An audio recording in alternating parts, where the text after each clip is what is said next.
On May 26, 2024, Jeff Leake walked to the pulpit at Allison Park Church in Pittsburgh for what would be his final sermon. He'd planted this church decades earlier, built it into a multi-campus operation. Thousands of people filled the seats every Sunday. 48 hours later, he was dead. The congregation woke up Monday morning without a leader, no transition plan, no named successor, just a sudden institutional void where a personality used to be. And here's what nobody wants to talk about. This wasn't an isolated tragedy. It's a pattern, a documented, repeating pattern that's been destroying megachurches for decades. Jeff Leake is just the most recent case. Let me show you what I mean. In 2009, Oral Roberts died at 91 years old. By that point, his empire was already crumbling under financial scandal. The university bearing his name was drowning in debt. Ministry operations were being questioned publicly. When he passed, there was no one who could hold it together the way he did. The charisma died with the man. Jack Hayford, the founding pastor of the Church on the Way in California, stepped down in 1999 after building one of the most influential churches in America. The congregation peaked at over 10,000 members under his leadership. After his departure, attendance dropped steadily.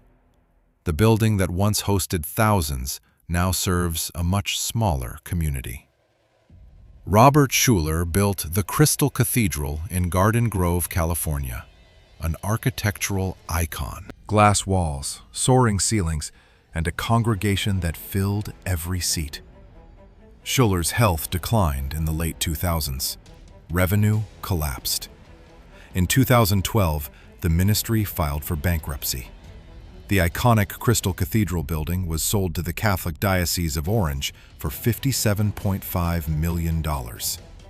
Not a merger, not a partnership, a liquidation sale. The pattern is clear. When the personality disappears, the institution follows. But why does this keep happening?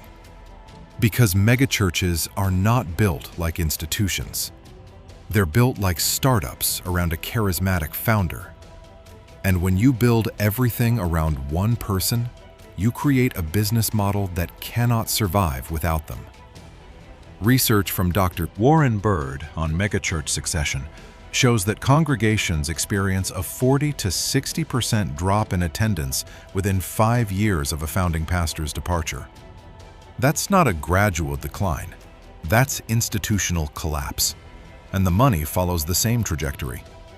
80 to 90% of donations in personality-driven churches are tied directly to the founder's presence.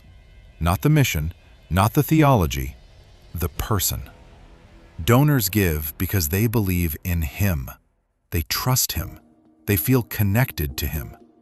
When he's gone, so is the money. Let's go back to Jeff Leake and Allison Park Church. Under his leadership, the church expanded aggressively. Multiple campuses, growing staff, increasing operational costs.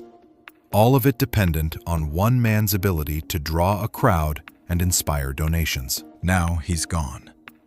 And as of this recording, there's no publicly named successor.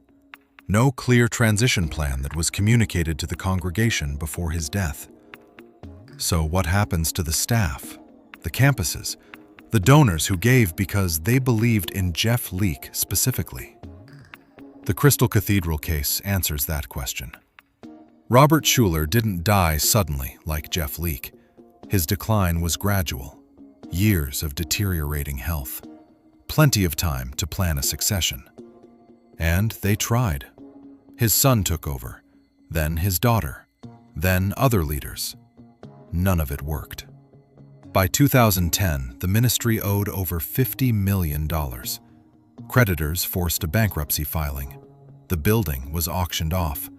The Catholic Diocese of Orange bought it for $57.5 million and turned it into Christ Cathedral. The Schuller family's ministry ceased to exist. And here's where it gets uncomfortable. Mark Driscoll didn't die. But Mars Hill Church collapsed exactly the same way. Driscoll was the face of the entire operation. 15 campuses, 15,000 people attending every week. Everything revolved around his personality, his sermons, his brand. In 2014, allegations of abusive leadership and financial mismanagement surfaced. Driscoll resigned. Within months, all 15 campuses shut down.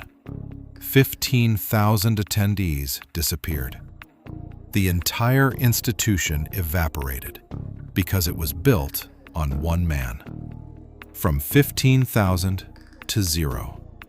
Not over decades, over months. Now, let's look at what people are actually saying about Jeff Leake's death. These are real comments pulled from videos covering his passing. One commenter asked, "Did God die that night?" Another wrote, "How did a church wake up orphan?" These aren't cynical atheists mocking religion. These are people inside the faith community asking the uncomfortable question. If the church was truly built on a mission larger than one man, why does it feel like everything ended when he did? Another comment said, "He sounded more like a motivational speaker than a pastor." That's the thesis in one sentence. When churches are built around personality and performance rather than institution and mission, they become dependent on that personality to survive. And personalities don't last forever. So here's the question nobody wants to ask out loud. Were these churches built to serve God? Or were they built to serve the founder's ego? Look at the evidence. Crystal Cathedral was an architectural monument to Robert Schuller's vision. Mars Hill was a branding empire around Mark Driscoll's charisma. Allison Park expanded rapidly under Jeff Leake's leadership with no clear institutional safeguard if he disappeared. The collapse doesn't begin when the pastor dies. It begins the day they decided to build everything around him. And the devastating part? The congregations don't see it coming. They show up every Sunday. They give their tithes. They believe in the mission. And then one day, the man at the center is gone, and they realize the institution was never designed to outlast him. Dr. Warren Bird's research on megachurch succession found that churches with formal, documented succession plans experience minimal attendance loss. Churches without them lose half their congregation within 5 years. That's not theology. That's just bad business planning. Jeff Leake died at 71 years old. He'd been leading Allison Park Church for decades. If there was a succession plan, it wasn't communicated publicly before his death. If there wasn't one, the congregation is about to experience what Crystal Cathedral, Mars Hill, and dozens of other personality-driven churches have already lived through. The pattern is documented. The outcomes are predictable. And yet, it keeps happening. Because building a megachurch around a personality is easier than building an institution that can survive without one. It's easier to fill seats with charisma than to create systems that outlast the founder. It's easier to inspire donations through personal connection than to establish financial stability independent of one person's presence. But easier doesn't mean sustainable.